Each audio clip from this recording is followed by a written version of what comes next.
찬송가 96장을 사용하여서 준비한 예물 하나님께 올려드리도록 하겠습니다.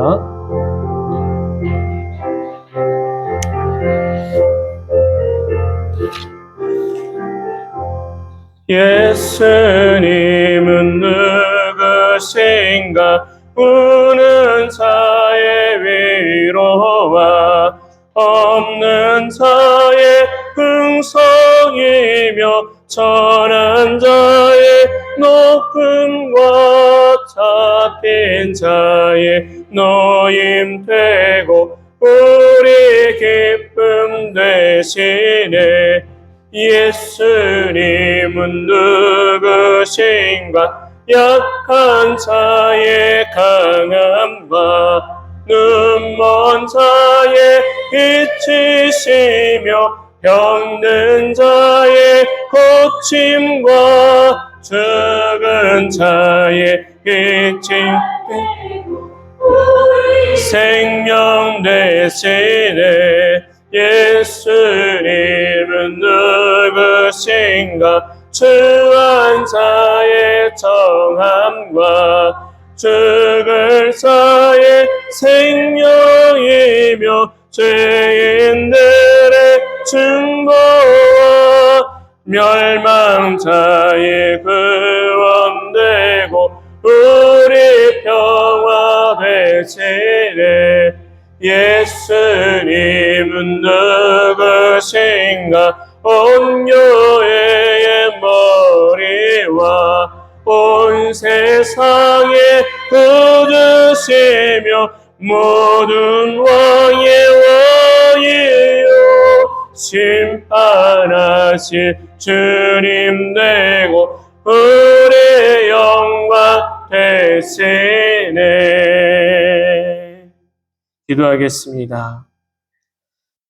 여호와를 경외하는 자는 이같이 복을 얻으리로다.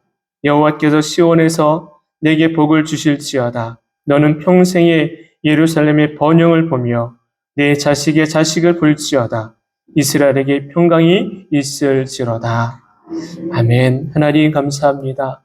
하나님을 경외하는 이들이 온 마음과 정성을 모두어 하나님께 귀하고도 복된 예물을 올려드립니다. 하나님이 그 마음을 먼저 받으시고 그 삶을 두루 살펴주시기를 소망합니다. 때를 따라 돕는 은혜가 저들의 인생과 삶 속에 있음을 알게 하셔서 늘 언제나 그 입으로 하나님을 찬양하며 주께 감사할 때 더 많은 감사의 제목이 많아지도록 축복하여 주옵소서. 지혜가 없는 자에게는 지혜를 주시고 육신이 연약한 자에게는 강건함의 회복을 주시며 삶의 곤고한 자에게는 형통함의 복을 허락하여 주실 줄로 믿습니다. 하나님께서 기뻐하시는 자녀들이 하나님께 귀한 것 드리는 그 순간순간이 다른 어떤 것보다 귀한 또한 기쁨의 순간이 되게 하시고 또한 감격의 순간이 되도록 축복하여 주옵소서. 모든 것 가운데 풍성하게 하신 하나님을 오늘도 경배하며 찬양합니다. 하나님께서 저들의 모든 삶에 풍성케 하신 은혜를 보게 하여 주옵소서. 감사드리며 은혜와 사랑이 많으신 예수님의 이름으로 축복하며 기도합니다. 아멘. 이제 함께 말씀을 나누도록 하겠습니다. 오늘 함께 나누는 말씀 열왕기하 4장 25절로 37절까지의 말씀입니다.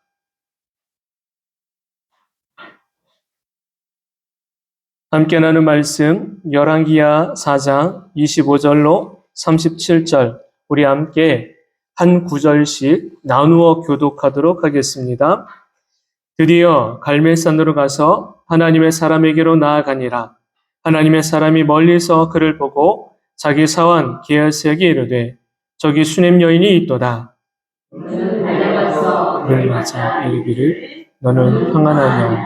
내 남편이 평안하냐? 아이가 평안하냐 하라 하였더니 여인이 대답하되 평안하다 하고 산에 이르러 하나님의 사람에게 나아가서 그 발을 앉는지라. 게하시가 가까이 와서 그를 물리치고자 하매 하나님의 사람이 이르되 가만두라. 그의 영혼이 괴로워하지만은 여호와께서 내게 숨기시고 이르지 아니하셨다 하니라. 여인이 이르되 내가 내 주의 아들을 구하리까 나를 속이지 말라고 내가 말하지 아니하리라. 엘리사가 게하시에게 이르되 내 허리를 묶고 내 지팡이를 손에 들고 가라. 사람을 만나거든 인사하지 말며 사람이 내게 인사할지라도 대답하지 말고 내 지팡이를 그 아이 얼굴에 놓으라 하는지라. 아이의 어머니가 이르되 여호와께서 살아계심과 당신의 영이 살아계심을 보고 일세하니 내가 당신을 떠나지 아니하니까. 엘리사가 이에 일어나 너희를 떠나라. 게하시가 그들보다 앞서가서 지팡이를 그 아이의 얼굴에 놓았으나 소리도 없고 듣지도 아니하는지라. 돌아와서 엘리사를 맞아 그에게 말하여 아이가 깨지 아니하였나이다 하니라. 엘리사가 집에 들어가보니 아이가 죽었는데 자기의 침상에 눕혔는지라. 들어가서는 문을 닫으니 두 사람뿐이라. 엘리사가 여호와께 기도하고 아이 위에 올라오며 자기 입을 베리니 자기 눈을 위에 눕으니 자기 손을 그의 손에 대고 그의 몸에 엎드리니 아이의 살이 쫓아나가더라. 엘리사가 내려서 집 안에서 한번 이리저리 다니고 다시 아이 위에 올라 엎드리니 아이가 7번 재채기 하고 눈을 뜨는지라. 엘리사가 게하시를 불러 저 스넬 여인을 불러오라니 곧 그루에 여인이 들어가니 엘리사가 이르되 내 아들을 데리고 와라. 함께합니다. 여인이 들어가서 엘리사의 발 앞에서 땅에 엎드려 절하고 아들을 안고 나아가니라. 아멘. 지난 수요일이지요. 수요일 되면 함께 전도 사역을 감당하는 목사님이 계십니다. 그날따라 왠지 찬바람이 좀 불어왔습니다. 찬바람이 부는 날 전도제를 나눠주고 있는데 문득 이런 생각이 드는 거예요. 만약에 이렇게 춥고 쌀쌀하고 우중충한 날씨에 혼자서 전도지를 나눠주고 복음 전하고 있는 나를 생각하면서 만약에 이 자리에 내가 혼자 있다면 얼마나 쓸쓸하고 좀 마음이 울적한 것 같다는 생각이 드는 거예요. 그런데 맞은편에서 함께 아름다운 교회의 전도지를 나눠주며 지나가는 이들을 향해서 예수님 믿으세요라고 전하는 한 분이 계신다는 사실이 저에게는 큰 힘이 되었습니다. 여러분, 주님은 우리에게 협력하여서 선을 이루어 가라고 말씀하셨지요. 우리가 무엇을 하든지 간에 혼자 힘만 가지고 하는 것은요, 한계가 있습니다. 백지잔도 맞들면 낫다라는 옛말처럼 아무리 작은 일이라도 함께하면 능히 해낼 수 있다라는 것이죠. 주님이 우리에게 맡기신 사역 또한 그런 것 같습니다. 능력이 많은 한 사람이 행하는 것 아니라 작은 힘이 모일 때 큰 힘이 되는 것처럼 작은 불이 모이면 큰 불을 내는 것처럼 한 사람이 기도하는 것보다 두세 사람이 모여서 기도할 때 주님의 역사가 일어나는 것처럼 함께라는 것이 얼마나 중요한지 우리는 다시금 알아야 될 줄로 믿습니다. 오늘 서울 광화문에 가면 많은 기독교인들이 모입니다. 모이는 이유는 한 가지예요. 포괄적 차별금지법이 통과되어지는 것을 저지하기 위해서 모입니다. 정치적인 문제를 가지고 기독교인이 모인다라는 것은 흔하지 않습니다. 그만큼 이 사회에 그리고 많은 기독교인들에게 해악이 되는 법이 통과되어지면 안 되기 때문에 기독교인이든 비기독교인이든 모든 이들에게 이 문제는 동일하게 해당되어지는 문제이기 때문에 기독교인들이 그곳에 모여가지고 하나님 앞에 먼저 통회하고 자복하며 스스로를 돌아보고 회개 기도를 하는 시간인 거예요. 이 포괄적 차별금지법이 뭔지 아는 분들이 정확하게 모르는 분들이 많아요. 좋은 조항도 있지만 독소 조항이 있어요. 좋은 조항인 능히 우리들도 인정하고 응원합니다. 하지만 해악이 되는 그 악한 조항들은 한번 법이 정해지면 이것을 철회시키는 것도 차별이기 때문에 할 수가 없어요. 그렇기 때문에 이것이 통과되어지지 않도록 막는 겁니다. 그 중에 몇 가지가 있죠. 이게 통과가 되면 동성애가 죄라는 것을 말할 수 없어요. 또한 길가에 나가가지고 노방전도하는 것 할 수 없어요. 예수님만이 유일한 구원이라는 것 전할 수 없어요. 왜? 종교적인 차별이 되는 거기 때문에. 전하는 자가 차별금지법에 해당되어서 오히려 고발을 당하게 됩니다. 강단에서 목회자가 동성애가 죄입니다라고 외치는 순간 차별금지법에 해당되어서 고발당하게 돼요. 법에 접촉이 된다는 거죠. 더욱더 중요한 건 뭐냐면 성적인 정체성이 무너져 버립니다. 남성과 여성이 있는데 또 다른 성을 이야기하게 되고 인정하게 됩니다. 이렇게 되면 사회가 무너져 버려요. 사회가 무너진다는 것은 우리의 자녀들이 정체성의 혼란을 가져오게 되고 무엇보다 성적인 부분에 타락이 일어나게 됩니다. 유럽과 미국의 교회가 무너진 이유는 어디에 있습니까? 바로 이 반드시 지켜내야 될 것들을 놓쳐버렸기 때문에, 마지막 영적인 최후의 보루를 놓쳐버렸기 때문에 결국 교회가 나이트클럽으로 바뀌어버렸고 교회는 텅텅 비어진 유럽을 우리가 오늘날 만나게 되는 것입니다. 이 대한민국이 선교 한국으로서 든든히 쓸 수 있었고 또한 많은 교회가 점점 더 늘어날 수 있었는데 이런 악한 악법이 통과가 되면 결국은 한국 교회도 무너질 날이 멀지 않았다라는 사실입니다. 그래서 오늘 2시에 많은 교회와 성도들이 광화문에 모여요. 우리는 거기에 함께 동참할 수는 없겠지요. 그러나 여러분이 조금이라도 관심을 갖게 되면 이 악한 법이 통과되지 않도록 우리는 뭐 할 수 있을까요? 기도할 수 있는 것입니다.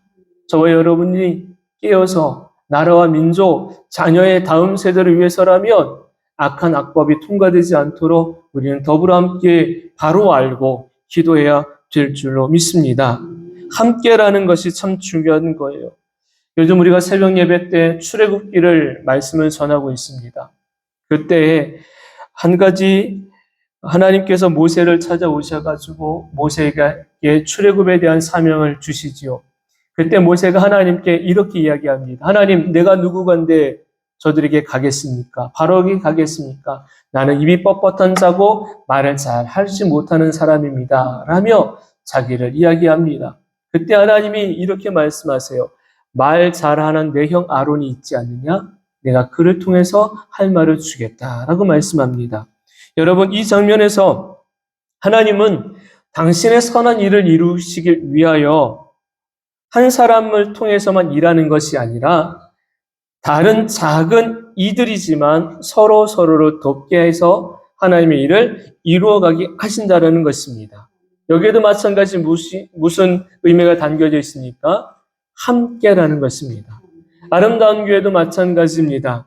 하나님께서 주신 감동이 여러분에게 있을 것입니다. 그럴 때 때로는 혼자 그 일을 감당하기도 합니다. 하지만 하나님이 우리에게 주신 모든 일은 서로가 협력을 하여서 함께 나누고 함께 교제함으로 하나님이 기뻐하시는 일들을 우리가 이루어 가는 것이에요.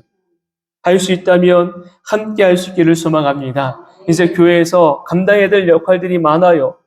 11월이 되면 추수감사절 준비해야 되지요. 12월이 되면 성탄주일 또 준비해야 되지요. 이제 이때는 서로가 다 분주하기 시작합니다. 이럴 때 우리 먼저 함께 기도하고 함께 협력하여서 선을 이루어갈 수 있는 저와 여러분이 되기를 소망합니다.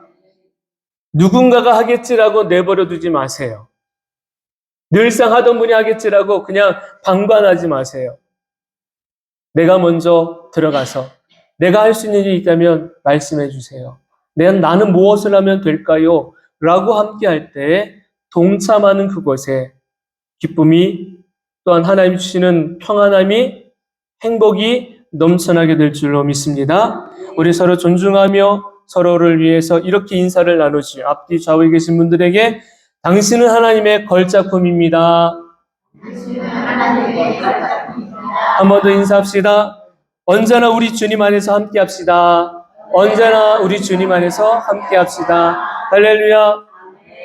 본문 열왕기하 4장의 이야기를 잠시 나눠드릴게요. 열왕기하 4장에는 두 여인이 등장을 합니다. 앞서 1절부터 7절까지에는 선지생도의 아내 이야기가 나오고 8절부터 37절까지는 수넴 여인에 대한 이야기가 나옵니다. 오늘 이 여인들에 대한 이야기를 하려고 해요. 먼저 1절부터 7절에 보면 선지생도의 아내가 나오는데 이 남편이 하나님의 일을 감당하다가 그만 먼저 죽게 됩니다.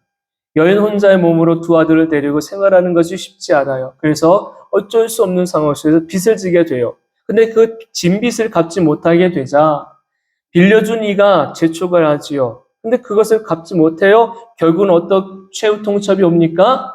너희의 두 아들을 종으로 내가 데려가겠다라는 겁니다. 당신의 상황을 보니까 정말 답답한 거예요. 그냥 누구에게 하소연할 수 없는 거예요. 그래서 여인이 엘리사에게 찾아옵니다. 그리고 나의 지금 환경과 상황을 이야기해요. 하나님의 사람 엘리사가 이 여인을 향하여 한 가지 방법을 알려줘요. 이웃들에게 가서 빈 그릇을 빌려오라.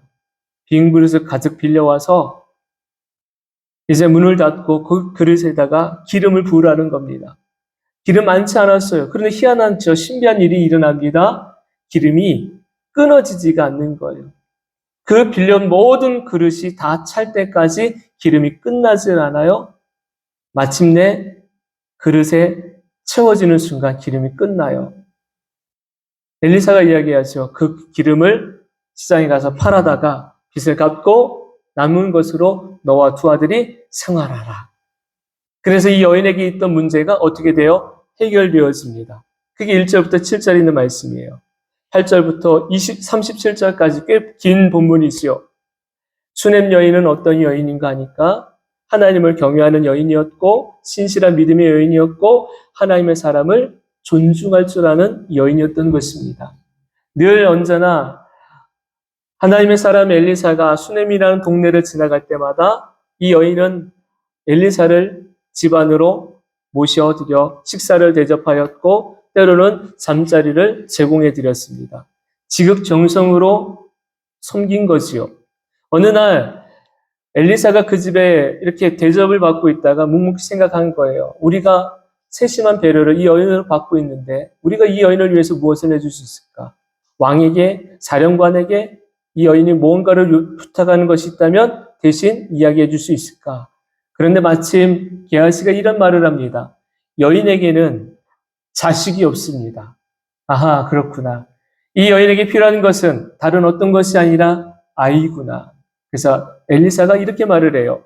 여인에게 내년 이맘때 너가 아이를 얻게 될 거다. 근데 이 말을 여인은 어떻게 받아들이냐면 아멘으로 받지 못했어요. 왜? 당신과 당신의 남편을 보니까 나이가 많은 거예요. 나이가 많은데 우리는 아이를 얻을 수가 없다라고 생각하고 그것이 불가능하다고 여겼던 것입니다. 하지만 그럼에도 불구하고 하나님은 이 가정에 아이를 얻게 하셨어요. 근데 마침 어느 순간에 기쁨과 행복이 잠시 아이가 그러면 죽게 됩니다. 영문도 모르게. 왜 이런 슬픔이 왔을까? 하지만 이 여인은 분별력을 가지고 있던 여인이었어요. 그리고 엘리사를 찾아갑니다. 엘리사를 찾아가고 엘리사를 통하여 문제 해결을 얻게 돼요. 여러분, 두 여인을 우리가 보았습니다. 잠시. 이 두 여인의 공통점이 있고 어떤 우리가 문제를 얻게 되었을 때 우리가 어떻게 해야 되는지 오늘의 말씀을 통해서 우리는 나누어 보려고 합니다. 첫 번째, 자원함으로 섬기는 자에게 임하는 은혜입니다. 따라서 합시다. 자원함으로 섬기는 자에게 임하는 은혜. 본문 말씀 앞에 13절 말씀을 우리 한번 같이 읽어볼게요. 13절입니다. 엘리사가 자기의 사환에게 이르되 너는 그에게 이르라. 내가 이같이 우리를 위하여 세심한 배려를 하는도다. 내가 너를 위하여 무엇을 하랴? 왕에게나 사령관에게 무슨 구할 것이 있느냐 하니 여인이 이르되 나는 내 백성 중에 거주하나이다 아니라. 아멘. 성경에는요, 믿음 좋은 여인들이 등장합니다. 이스라엘의 영적 지도자인 모세를 양육했던 어머니 요게벳이 그러하고, 또한 영적으로 침체되었던 어둠의 시대, 그래서 자기 소견에 옳은 대로 살던 시대에 하나님의 말씀을 다시 선포했던 사무엘을 낳은 기도의 어머니 한나, 또 초대교회의 교회사 속에서 신실한 주의 종으로 세움을 받았던 디모데를 기도로 말씀으로 양육한 로이스와 유니게 등 많은 신실한 믿음의 여인들이 등장을 해요.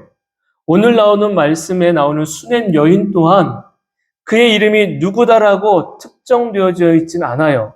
이름은 나오지 않아요. 단지 수넴 여인이다라고 나옵니다. 왜 그렇습니까? 수넴이라는 동네의 여인을 말하는 거예요. 수넴은 동네 이름이에요. 여기는 도시가 아닙니다. 그냥 시골 작은 마을이에요. 그렇다면 이 수넴 여인을 통해서 우리는 무엇을 배워야 되고 무엇을 우리는 깨달아야 될까? 하나님의 사람 엘리사가 어떠한 일을 행하든지 간에 그 길을 통과하게 돼요. 그 마을을 지나가게 될 때 수넴 여인은 하나님의 사람 엘리사를 알아보고 공개했습니다. 섬겼다라는 거예요. 이 섬김은 자원함으로 섬긴 섬김이었습니다. 다른 누군가가 보니까 사람을 의식해서 한 것이 아니고 억지로 등 떠밀려서 한 것도 아닌 거예요. 기꺼이 자원함으로 하나님의 사람을 섬긴 겁니다. 여인의 이 섬김의 마음을 하나님의 사람 엘리사도 고마워하였고 하나님도 그 마음을 기쁨으로 바라보셨다라는 사실이에요. 그것은 무엇을 통해서 알게 됩니까? 13절 우리가 읽었던 말씀 중에서 엘리사가 이렇게 말을 하잖아요. 이 여인이 우리에게 세심한 배려를 하였다라는 겁니다. 그냥 겉으로 형식적으로 한 거라면 알지요. 아하, 그냥 형식적으로 하고 있구나. 아니면 진심으로 하는 것도 우리는 알아요. 여인이 진심을 담아서 자원함으로 기꺼이 기쁨 가운데 하고 있구나. 이것도 우리는 너무 잘 알고 있는 거예요. 그렇기 때문에 엘리사가 여인이 당신과 계하시를 행위해서 행하는 이 모든 것들을 기쁨으로 받은 거예요. 기쁨으로. 여러분, 자원함으로 하는 모든 일에는 기쁨이 있게 될 줄로 믿습니다. 자원함은 기쁨이 있는 거예요. 행하는 자나 받는 자가 다 기쁘다라는 것입니다. 저와 여러분이 어떤 일을 행하든지 간에 하나님이 원하시는 것이 있어요. 그래서 고린도후서 9장 7절 말씀에는 우리에게 어떤 말씀을 주고 있느냐 이렇게 말씀합니다. 각각 그 마음에 정한 대로 할 것이요. 무엇으로 하지 말아라? 인색함으로 하지 말고 또 억지로 하지 말지니 하나님은 즐겨내는 자를 사랑하시느니라. 이것이 뭐예요? 억지로 하지 말고 인색함으로 하지 마. 하나님은 즐겨내는 자, 다시 말하면 자원함으로 행하는 자를 기쁨으로 받으신다라는 사실이에요. 하나님 앞에 저와 여러분이 무엇을 하든지 간에 하나님을 기쁘시게 할 만한 사람, 기쁘시게 할 만한 마음을 가지고 행하시기를 바랍니다. 그 마음이 바로 자원하는 마음인 것이에요. 구약에서 수넴 여인이 하나님의 사람을 자원함으로 섬겼다면 신약에서는 자주장사 루디아가 하나님의 사람 사도 바울을 섬깁니다. 사도 바울이 기거할 것이 없을 때에 기꺼이 자기의 집을 내어주어요. 그리고 사도 바울이 선교하는데 기꺼이 자기의 물질을 헌신하며 선교 사역을 후원합니다. 자원함으로 자기의 것을 내어놓은 것이요. 이것을 통해 초대교회 선교 사역이 더욱더 활발하게 이루어졌고 사도 바울이 복음을 증거하는 데에 어려움 당하지 않도록 큰 도움이 되었다라는 사실입니다. 수넴 여인이나 자주장사 루디아처럼 하나님의 사역을 감당하는 이들은 기쁘고 자원하는 마음을 가지고 섬길 때 반드시 그곳에는 하나님 아버지의 축복하심의 은혜가 있다라는 사실을 우리는 분명하게 기억해야 될 줄로 믿습니다. 예수님께서도 제자들이 복음 증거를 할 때, 그 사역을 감당할 때 그들을 맞이하는 이들이 어떤 마음으로 맞이해야 될지를 이렇게 말씀을 주고 있으십니다. 마태복음 10장 40절, 41절에 가면 이렇게 주님 말씀하시지요. 우리 한번 같이 읽어볼까요? 너희를 영접하는 자는 나를 영접하는 것이요, 나를 영접하는 자는 나 보내신 이를 영접하는 것이니라. 선지자의 이름으로 선지자를 영접하는 자는 선지자의 상을 받을 것이요, 의인의 이름으로 의인을 영접하는 자는 의인의 이름으로 상을 받을 것이요. 아멘. 여러분, 상을 얻는데 누구를 영접하는 겁니까? 하나님의 사람을 영접하는 거예요. 근데 어떤 마음으로? 자원하는 마음으로. 기꺼이 행하는 자에겐 하나님이 상이 있다라는 사실이에요. 신년이 되면 신년 신방 대예배를 드립니다. 제가 늘 한 해 한 해마다 지날 때마다 느끼는 게 있어요. 신년 대예 신방 예배를 드릴 때에 받는 분들의 마음가짐이 어떠한 마음인지를 보게 돼요. 주의 종의 입술을 통해서 그 가정에 선포되어지는 말씀을 사모함으로 기대하는 분들과 의뢰히 받는 분들의 차이가 있습니다. 하나하나의 정성이 들어가고 하나하나의 마음이 담겨져 있다라는 사실이에요.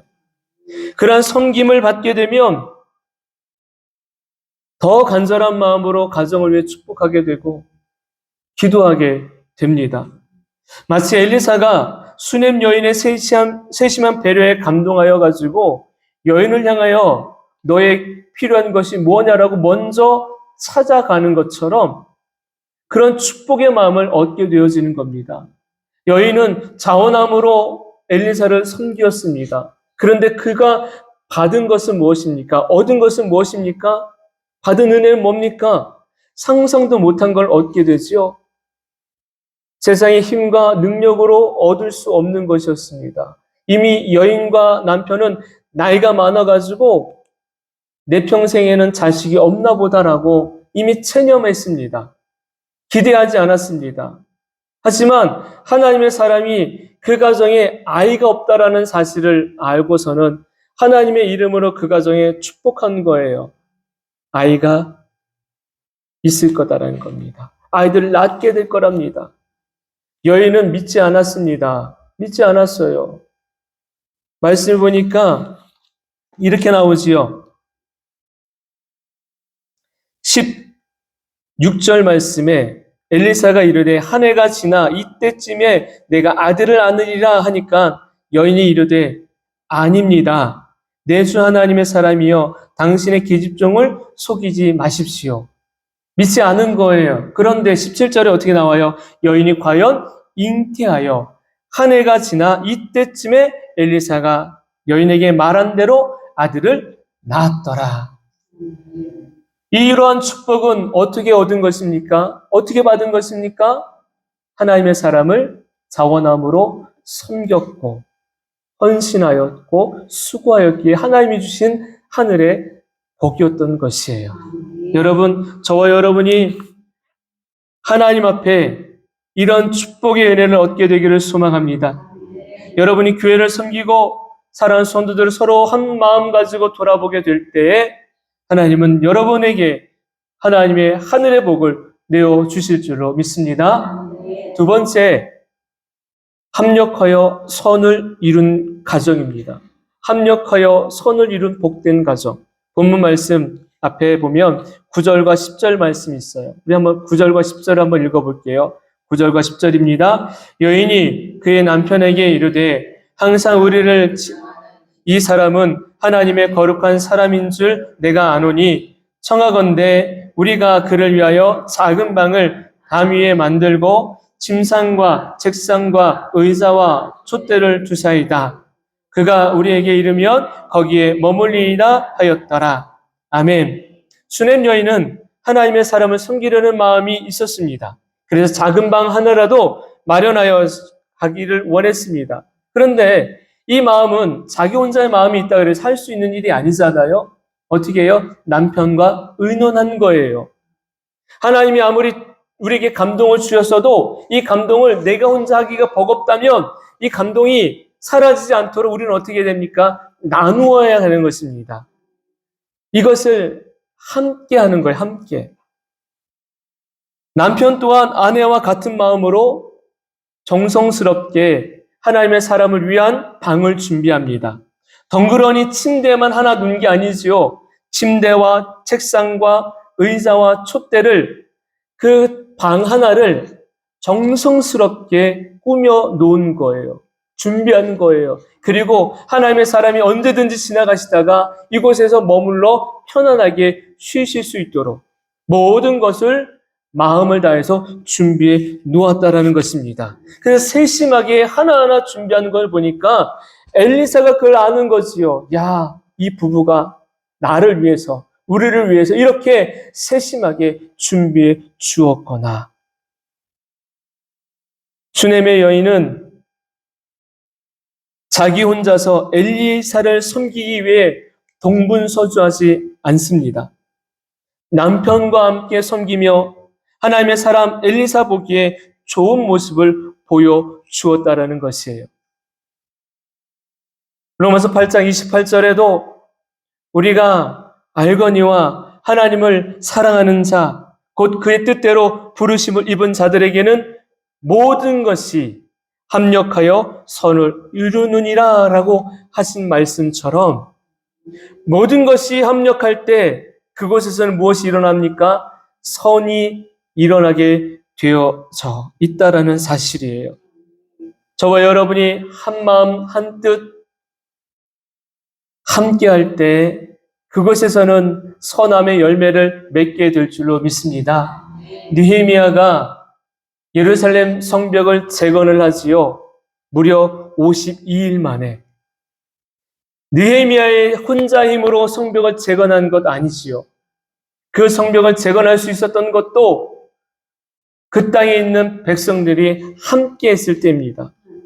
아무리 높은 고위관직에 있던 느헤미야가 권력과 힘이 있어도 그것을 가지고 재건을 완성한 것이 아니라 성도들, 백성들 한 사람 한 사람이 자기 집 문 앞에 있는 그 지경만큼은 자기들이 감당해 가는 거예요.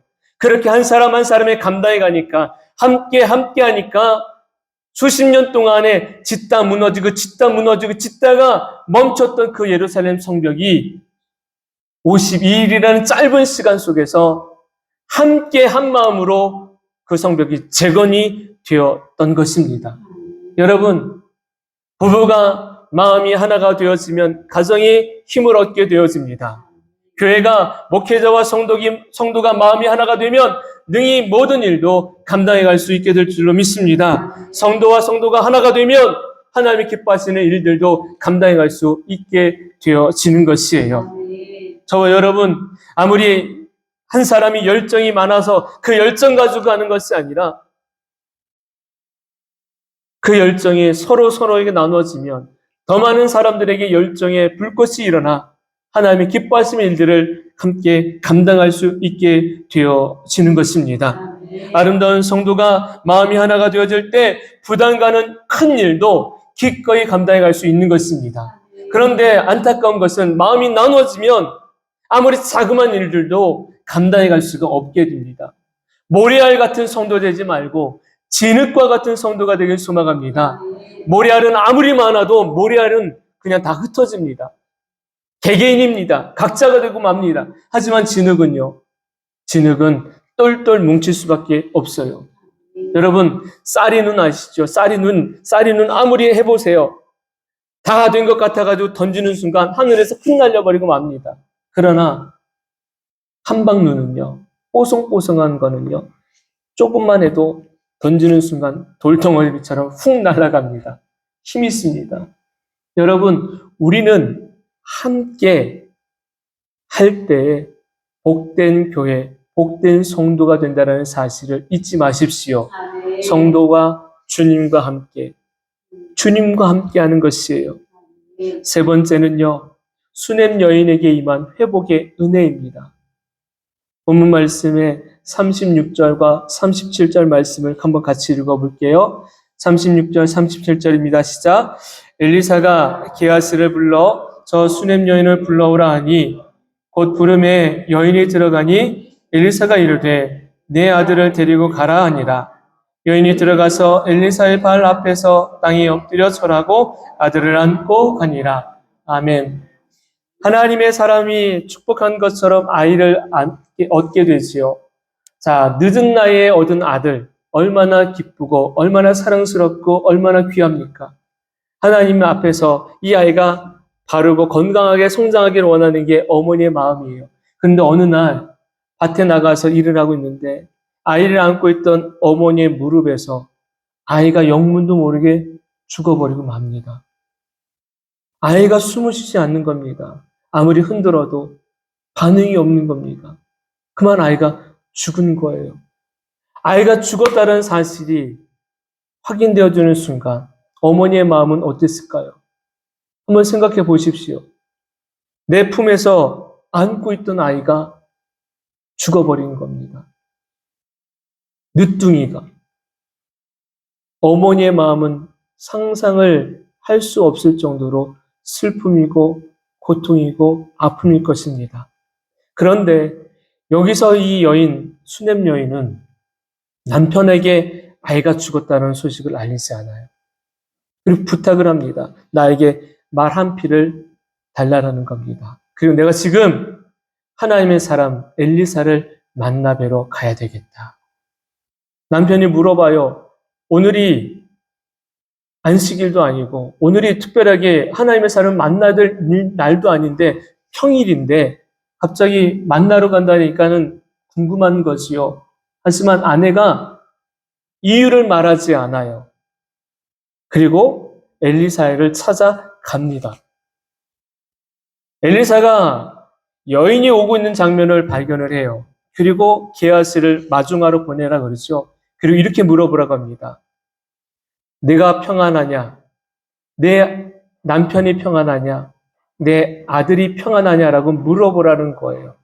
게하시가 여인을 만나자 물음을 합니다. 평안입니까? 당신 평안합니까? 내 남편이 평안합니까? 문제 없느냐라는 거지요. 내 아들이 평안하냐 물어본 거예요. 그랬더니 여인이 게하시에게 자초지종을 이야기합니까? 이야기하지 않아요. 단 한마디만 합니다. 평안합니다. 그리고 엘리사 앞에 와서 엘리사의 발을 붙들고 펑펑 울어요. 왜 웁니까? 그러면서 울면서 이렇게 말하는 거죠. 하나님의 사람이여, 내가 당신께 아들을 구했습니까? 왜 나에게 이런 큰 슬픔을 주십니까? 라고 우는 거예요. 아하, 엘리사가 그때 알죠. 하나님이 내게 무엇인가를 감추어 놓고 있으시구나. 그리고 이 여인을 통해서 뭔가를 하실 일이 있으시구나. 그리고 난 다음에 이 여인이 당신의 아들이 죽었다라는 것을 이제 이야기합니다. 엘리사가 게하시를 통해서 이해 못할 의아한 이야기를 합니다. 너는 지팡이를 가지고 그 아이에게 가서 아이의 얼굴에다가 지팡이를 놓으라라는 겁니다. 왜 이와 같은 일을 했을까? 왜 이와 같은 명령을 내렸을까? 말씀을 하셨을까? 게하시가 아이에게 먼저 가가지고 지팡이를 아이의 얼굴에 넣었어요. 그런데 아무런 반응이 없는 겁니다. 눈을 뜨지도 않고 숨을 쉬지도 않는 겁니다. 돌아와서 그 이야기를 하죠. 게하시가 다시 여인과 함께 아이가 누워있는 곳으로 가요. 그리고 아무도 못 오게 엘리사와 아이만. 그리고 엘리사가 특이한 행동을 해요. 그 아이, 누워있는 아이 위에 엎드려요. 눈과 눈을, 입과 입을, 손과 손을 맞이한 것입니다. 자, 왜 엘리사는 이렇게 했을까? 왜 이렇게 했을까? 여기에는 영적인 의미가 있는 것입니다. 먼저, 왜 게하시에게 지팡이를 놓으라고 했을까? 여러분, 성도에게 하나님의 능력이 항상 있으려면 아이의 얼굴에 지팡이가 놓이듯이 성도의 눈에 항상 십자가가 보여야 됩니다. 십자가를 늘 언제나 우리 곁에서 떨어지게 하면 안 되는 거예요. 다시 말하면 언제나 누구를 구하라는 거예요? 하나님을 구하라는 것입니다. 예수님을 바라보라는 것입니다. 우리가 십자가를 내 곁에 둔다라는 것은 내 시선을 주를 향하여서 늘 바라보라는 것이에요. 왜? 그분이 나의 도움이 되기 때문에, 그분이 나의 생명이기 때문에, 그분이 나의 능력이 되기 때문인 줄로 믿습니다. 그 다음에 여인과 도착했던 엘리사가 왜 그 아이 위에 올라가서 그렇게 했을까요? 여러분, 연상해 보세요. 아이 위에 엘리사가 눈과 눈이, 입과 입이, 손과 손이 무엇이 된 겁니까? 하나가 된 것입니다. 우리는 성도는 누구와 하나가 되어야 될까요?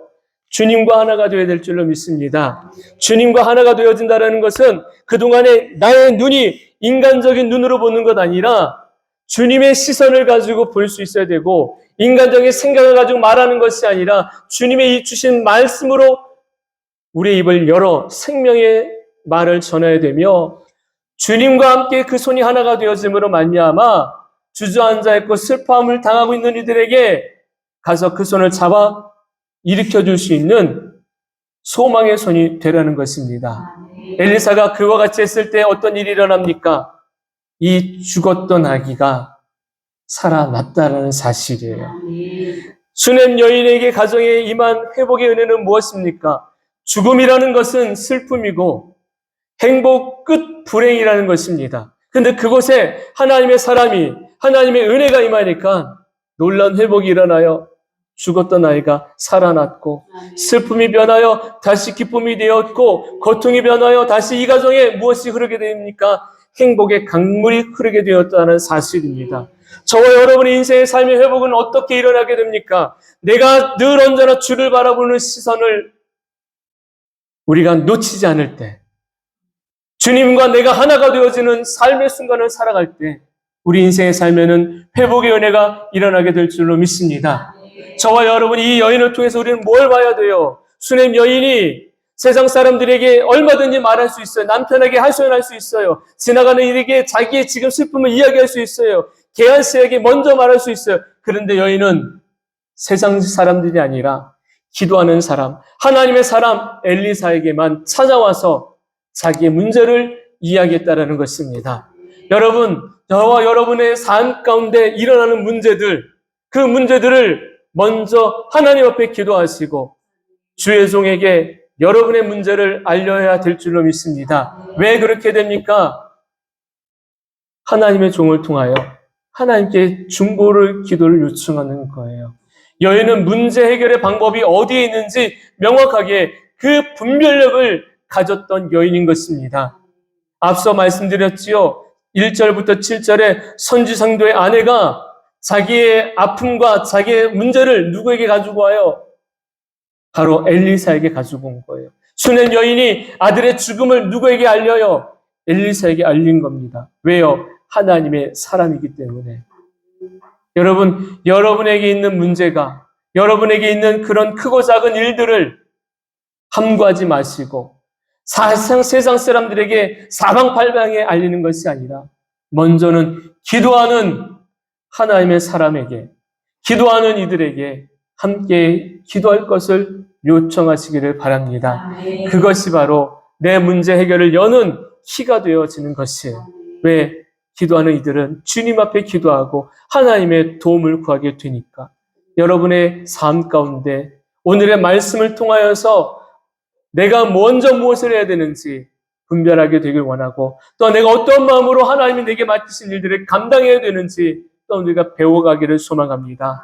그럴 때에 자원함으로 헌신과 수고를 행하는 이에게는 하나님의 은혜와 축복이 임하게 될 것이고, 문제가 있는 그 자리에서 내가 하나님의 사람을 찾고 기도를 먼저 품을 때 하나님은 그곳에서 문제를 해결해 준다는 사실을 잊지 않게 되는 저와 여러분 모두가 되기를 소망합니다.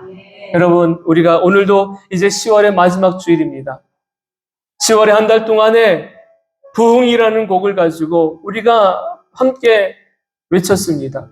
하나님, 이 땅에 부흥의 은혜가 불어오듯이, 성령의 바람이 불어오듯이 하나님 내 삶 가운데 부흥의 은혜가 일어나기 원합니다. 영적인 부흥이 일어나기 원합니다. 삶의 부흥이 일어나기 원합니다. 내가 일하는 삶의 터전 가운데 일터에도 하나님이 부으시는 그 물질의 부흥도, 건강의 부흥도, 또한 관계의 부흥도 일어나기를 원합니다.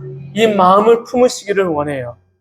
그럴 때 하나님이 그곳에 역사하여 주실 줄로 믿습니다. 우리가 이 찬송을 한 번 더 부를 텐데요. 하나님, 부흥의 불꽃이, 부흥의 불길이 내 삶에, 내 영의 지경 속에 가득 불어나기를 소망하며 함께 찬양하도록 하겠습니다.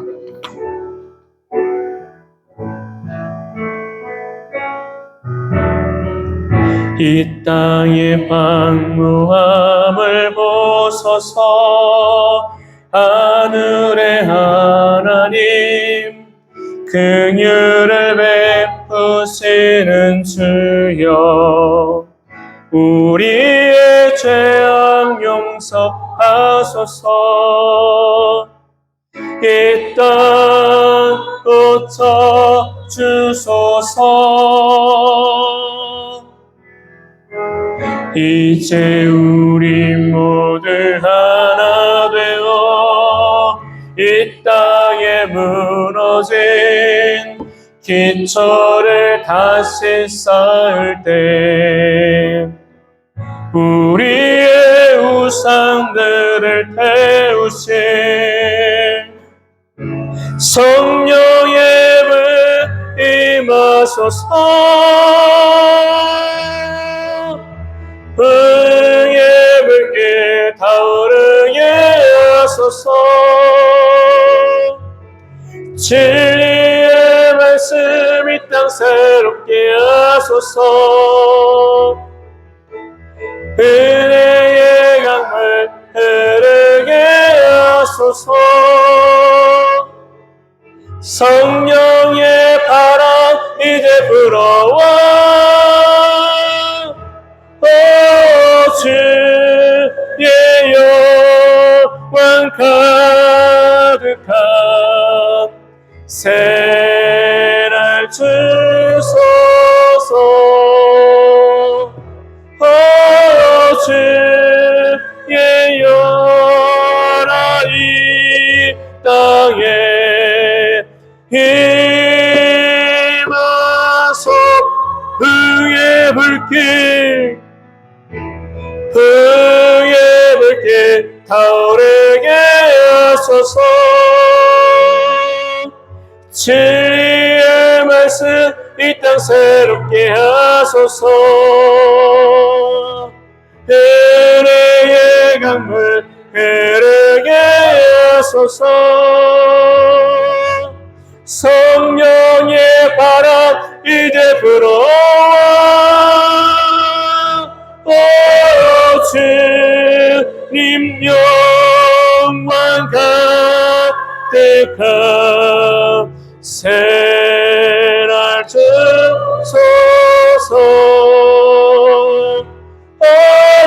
주의 나라 이 땅에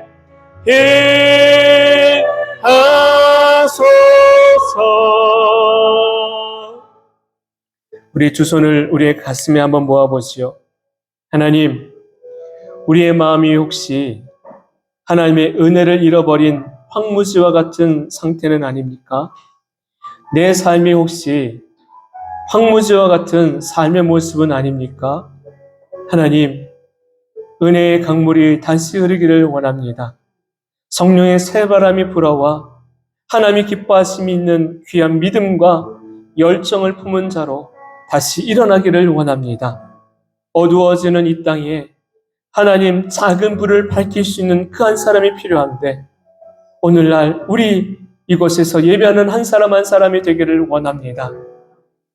수냄 여인이 하나님의 사람을 헌신된 마음, 자원하는 심령으로 섬겼던 것처럼 우리 성도들이 그런 마음으로 주님의 사람들을 섬겨갈 때 그것에 하나님이 주신 하늘의 복이 임하게 하시고 또한 하나님 앞에 귀한 마음을 가지고 함께 협력하는 그곳에 놀라운 축복이 일어나는 현장이 되도록 역사하여 주옵소서. 주님이 주신 말씀과 주님이 주시는 시선과 주님이 주신 그 손길을 통하여 우리가 선을 이루어가기를 원합니다.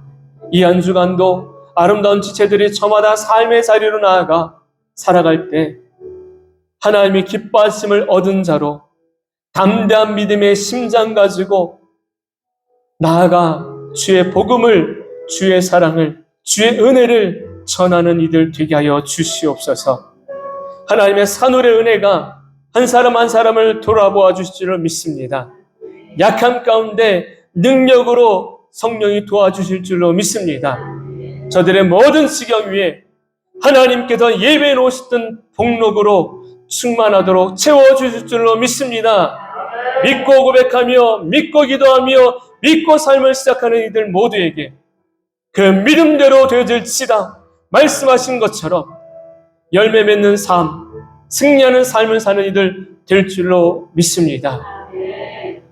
이제는 우리를 죄 가운데서 구원하여 주신 예수 그리스도의 그 크신 사랑과 하나님 아버지의 다음없는 사랑하여 주심과 성령님의 감화 감동 교통 내주하심의 역사가 사랑하는 성도들의 삶 가운데 이제부터 영원토록 함께 하시기를 간절히 축원하옵나이다. 아멘.